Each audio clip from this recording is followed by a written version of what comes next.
Tu sais, dans le fond, je comprendrai jamais pourquoi... Oh, excusez-moi, ça va aller mieux de même.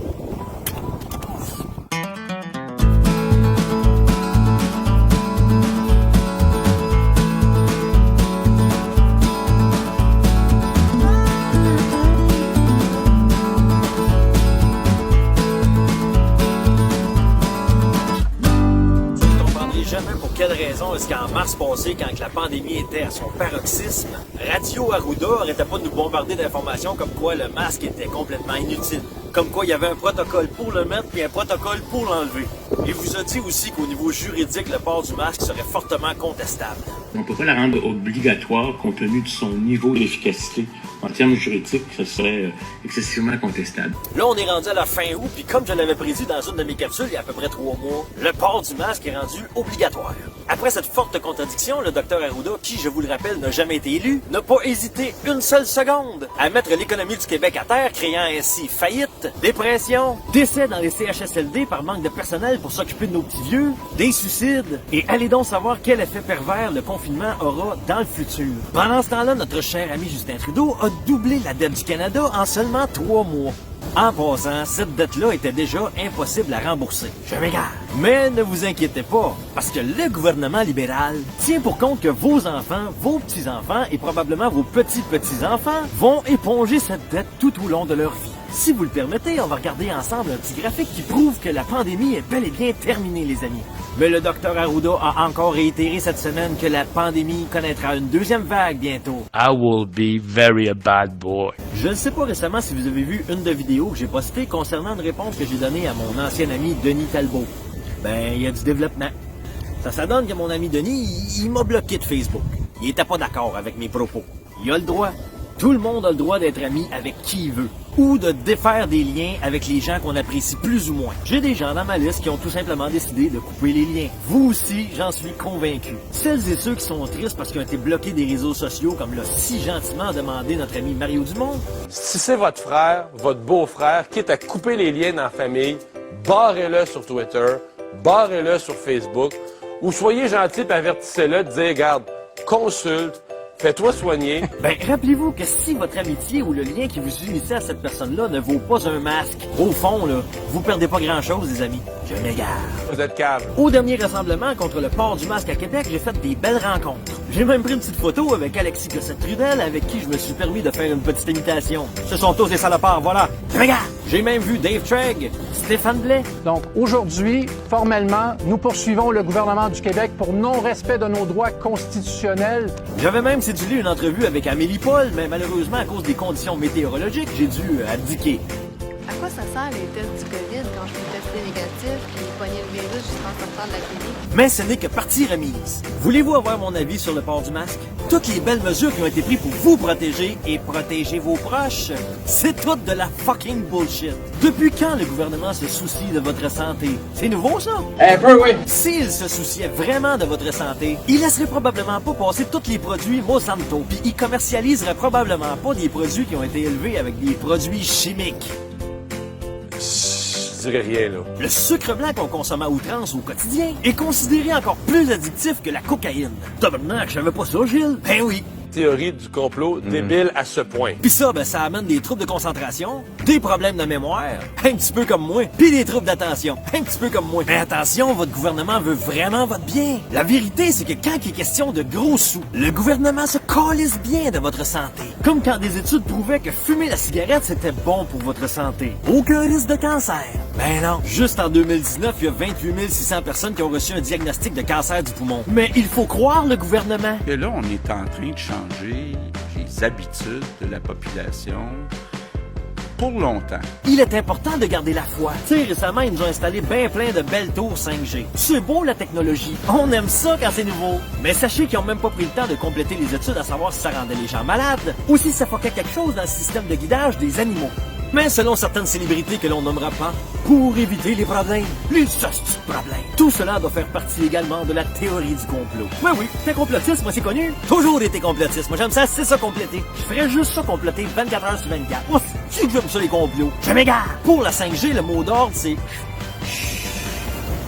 On n'en parle pas. Il y a des gros sous à faire.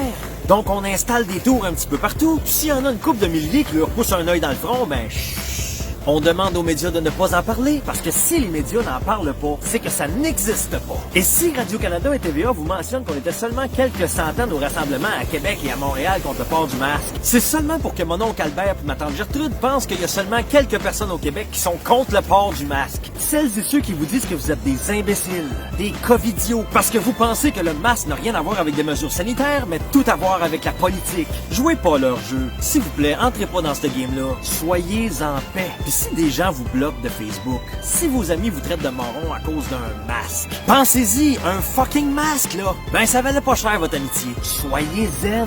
Que ce soit les pro-masques ou les anti-masques, on est convaincus tous les deux. Qui gagne? Parce que ce qui me gosse un petit peu, c'est quand que je vois des gens sur les réseaux sociaux qui sont peu habiles pour s'exprimer et qui, parfois, manquent d'arguments. Parce que sous la pression, l'impulsion ou la colère, peu importe dans quel camp vous êtes, souvent vos arguments vont sonner un petit peu comme une chanson du petit Jérémy.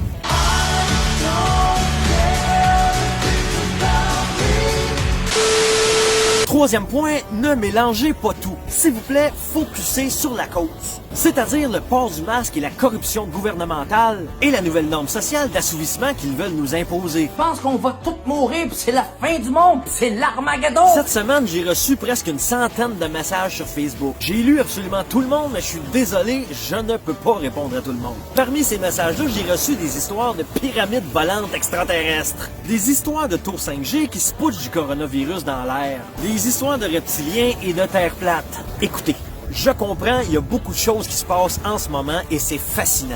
Juste aux États-Unis, tous les pédophiles qui se font arrêter en coulisses. L'affaire Jeffrey Epstein et Ghislaine Maxwell qui s'est fait arrêter aux États-Unis il y a pas longtemps. Et que si elle aussi, elle n'est pas retrouvée suicidée, ben, vous allez peut-être être déçus d'apprendre qu'il y a quelques célébrités que vous suivez qui vont être accusées de pédophilie. Et il y a plusieurs têtes de personnalités publiques qui vont tomber. C'est un dossier que j'adore suivre et c'est fascinant. Mais pour l'instant, ce qui impacte nos vies ici, c'est les mesures extrêmes prises par notre gouvernement, alors que le virus est au plus bas de sa force. Et il nous menace à coups de conférences de presse devant un blindé de police, en vous matraquant qu'ils vont vous reconfiner en septembre si vous portez pas leur muselière. Donc s'il vous plaît, sur les réseaux sociaux, s'il vous plaît, tenez-vous-en donc à la cause.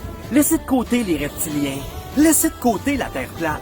Laissez faire les tartes volantes puis la gang à Raël. Si on passe à travers de ça, on va s'en occuper plus tard. Présentement, le temps presse. Parce que en septembre, notre ami Legault va revenir à la charge avec sa maudite loi 61. J'y souhaite donc vous rappeler qu'il est important de respecter les consignes du gouvernement. Puis cette loi-là, elle doit pas passer. Septembre, là, c'est pas dans un an, c'est dans quelques jours.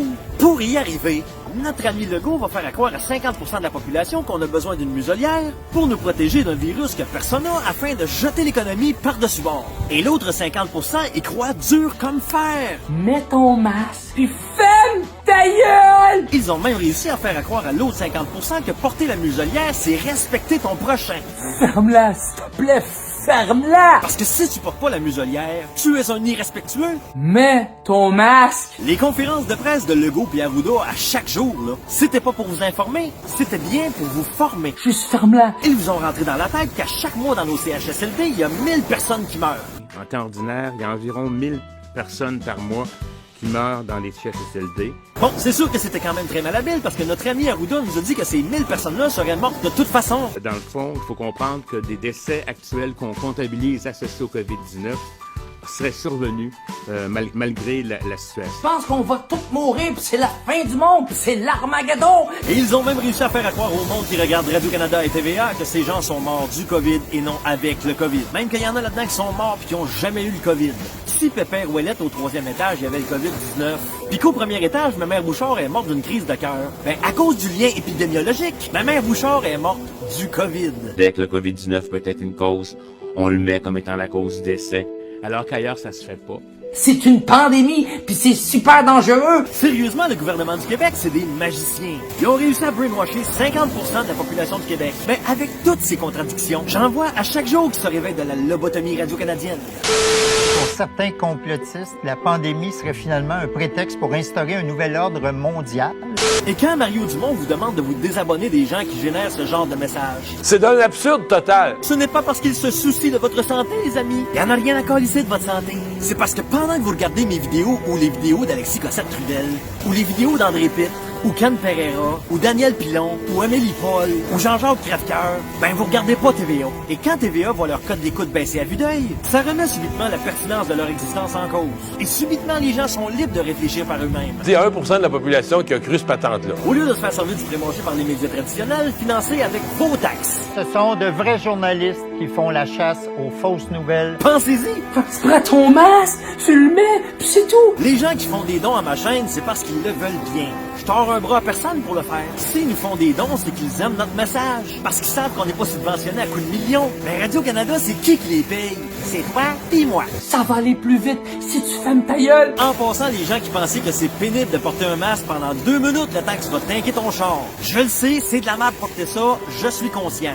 Mais ayez une pensée 2 secondes pour le gars qui travaille dans un restaurant à côté d'un fourneau qui a ça d'en face à longueur de journée. C'est aussi pour ces gens-là qu'il faut se rendre dans des manifestations. Et l'horloge fait tic-tac, tic-tac, tic-tac. Conspirationniste. Tu sais que présentement, je préfère être du 50% des gens qui sont unis au Québec plutôt que du 50% des gens qui sont divisés. Parce que comme Pierre Falardeau a déjà dit, que tu sois bleu, blanc, jaune, rouge, noir, hétéro, gay, je m'en calisse.